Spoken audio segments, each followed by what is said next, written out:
role of autonomy or autonomous driving is a key aspect of the research. In fact, many research groups throughout MIT and other institutions are looking at autonomous driving. I think there are multiple levels of autonomous driving that we can apply to the vehicle. It's a huge spectrum. The most obvious spectrum is that you get into the vehicle and it just simply brings you to wherever you want to go. I think that's sort of further along in the future, and we have a lot of sort of hurdles in terms of technology, but also legalities to get over before we get to that point. But I think that that's not science fiction, and really we're going to get there. In the immediate future, we can think of other applications of autonomous technology. For example, you can have a robotic parking of the vehicle, where the vehicle simply just parks itself. You have some of that technology already, but a more advanced version is that I simply drive in front of the building I want to drop off at, and I tell the car to find its own parking space. So it simply drives off, finds a parking space, and then when I need it, it retrieves itself and brings itself back to the front of the building, and I simply get out and get back into the vehicle.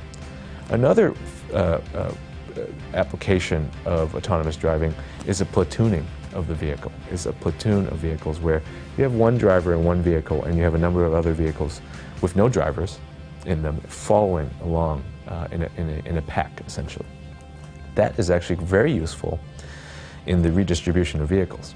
You don't need incentives, you don't need to provide penalties. The vehicles just simply move in a pack to the places where they need to go. You can also imagine that could be quite useful for cleaning the streets as well. So as a street cleaner comes by, all the vehicles just move out of the way, it cleans, and they park themselves back. So autonomous driving of vehicles is actually a very, very useful technology. And the whole key to it, of course, is to miniaturize that technology. Right now it's quite costly. And the sensors and the amount of computational power you need is quite a lot, and it takes up a lot of room in these vehicles. Once that miniaturization happens, we can start to think of vehicles themselves as being much more intelligent, much more sensor-laden. And in fact, perhaps the whole environment around us, not only on the vehicle, but also around the vehicle, parking lots can actually start to become much more sensor-laden as well. I think the new kind of parking lot in the future will really be electrified. You will need electric charging for vehicles. Typically, the best time to charge a vehicle will be at nighttime, when electricity prices are low, and perhaps in your home. And I think that's really where most of the industry is moving towards, is providing very low power charging of vehicles in garages at suburban locations. Fortunately, that doesn't apply to most urban areas. Most people don't own a garage unless you are very, very rich. And you still need to provide public access to charging, particularly on the street or in parking garages distributed throughout the city.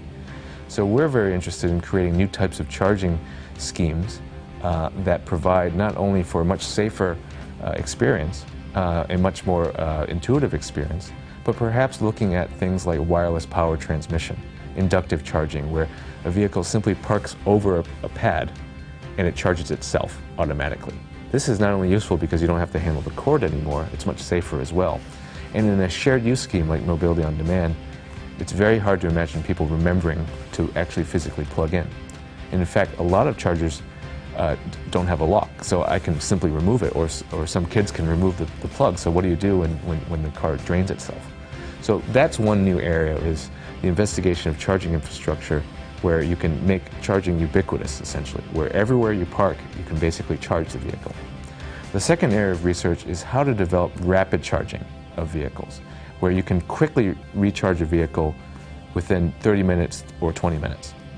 By doing that, you enable the vehicle to be quickly topped off, or to go from zero, to full within a short period of time.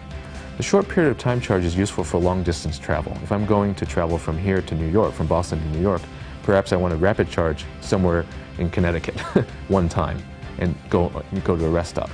In shorter distance trips in the city, rapid charge is really good if you have a long queue of vehicles and you want to quickly turn over the vehicle line.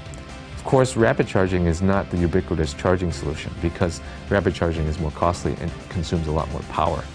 So you want to do your primary charging overnight. But during the day, when you have a lot of use of vehicles, perhaps during peak hours, you do want to have rapid charge.